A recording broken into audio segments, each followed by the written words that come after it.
Firsthand doesn't actually start with coffee, it starts with mangoes.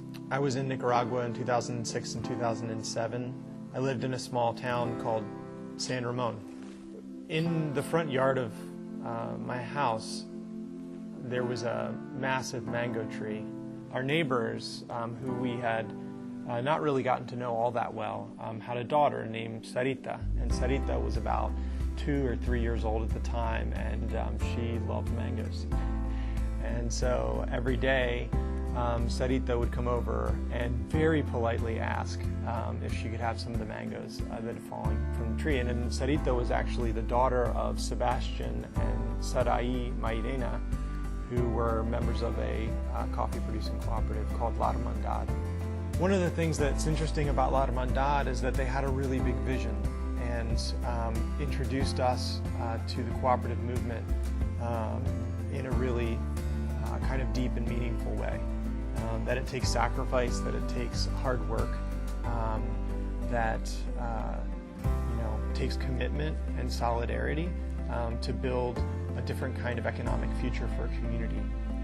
And La Hermandad really, in a sense, articulated some of those core values and helped us to articulate those core values from the very start.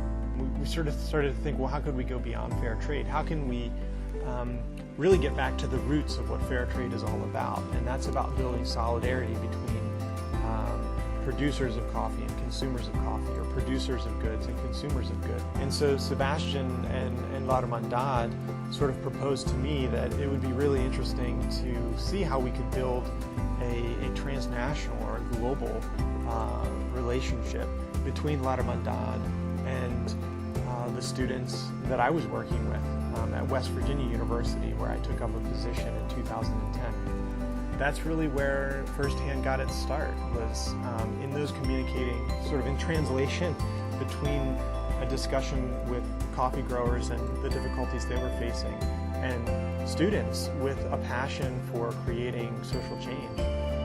I mean, we basically we bought fair trade certified coffee from Nicaragua, we brewed it, and we gave it away. And in the process, the people who we talked to, they wanted to be involved. They wanted to show their support. They wanted to show their solidarity with the coffee farmers who were confronting, a real crisis of livelihood.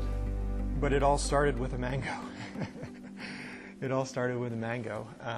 It all started with a relationship.